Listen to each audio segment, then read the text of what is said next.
I've had a hearing loss since I was a young girl, and audiology is a familiar area for me. So I kind of was lucky to receive really good care from my local centre and wanted to give that back to other people. I love audiology. I never kind of saw myself doing anything else really. You know, I based my GCSEs based on what I needed at A-level for degree. It's just, I love audiology, yeah. It's my world.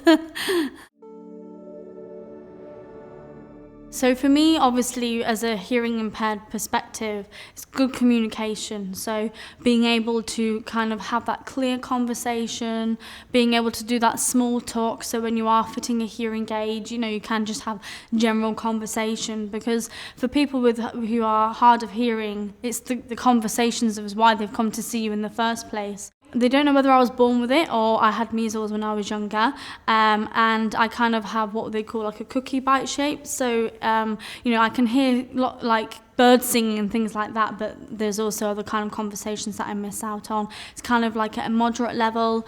I wear hearing aids with molds, have done since I was 4. So I've worn them for how long now? Like 19 years.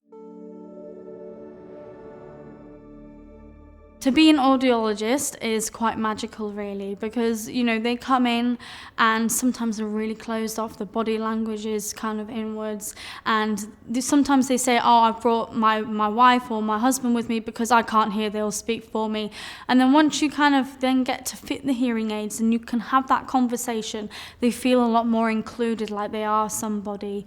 And then you see them then for their follow-up, because you see them throughout the whole process, and they're like, I can go out with my friends, I can do this now, and I actually have a life. And it's something really small but can really kind of impact people day to day. It makes me feel really happy, because that's why I came in. Another reason why I came into audiology is to help other people and help them in their day-to-day lives, and just knowing that all I've done is click some buttons on a computer and made their lives a lot easier and a better quality of life.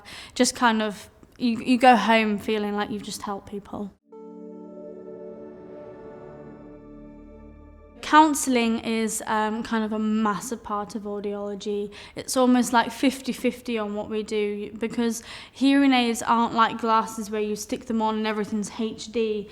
You know, it does take time, because you have to talk with them through this, that, you know, it isn't just something that you put in straight away and it's going to solve your problems. I spent half an hour, 40 minutes of an hour's appointment just sat there talking through communication tactics.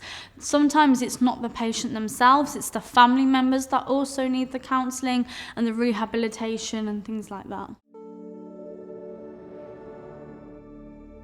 I'm very much a people person, so being able to, you know, just see them day to day. Sometimes you get the little nanas that obviously they don't have anyone at home, and you can just sit there and talk about random things, you know. It just sometimes brings a smile to your face and reminds you of your own grandparents and things like that.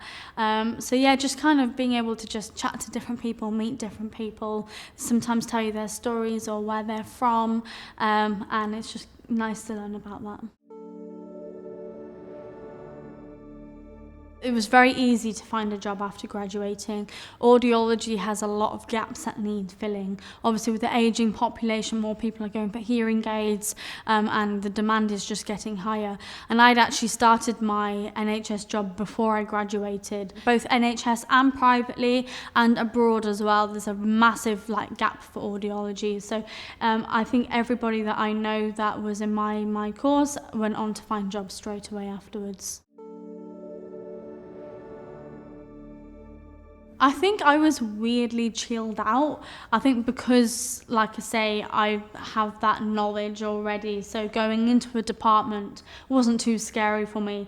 For me at that point was meeting new people. So before university I was a very, very shy person, didn't go up to people. So going to a department that I didn't know anybody and had to speak to different people was quite scary. But once I got in there, everyone was really friendly, everyone was always really smiling, and you just got to start with different things. All the way from first year, second year, third year, you do placement with audiologists in the hospitals. I think they have just started with private placements as well, and you have to get signed off for that. So that's something to also take into consideration, that especially in your third year, it's full time. unpaid placement work, but it's really, really important because you get to see different audiologists. Some have been doing audiology for 20 years and have the experience.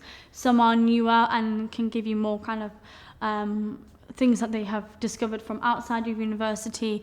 And the placement work is always really friendly. You know, you get to try different things, see different things. And if you want to see something, you can just ask. They're always generally really open with that.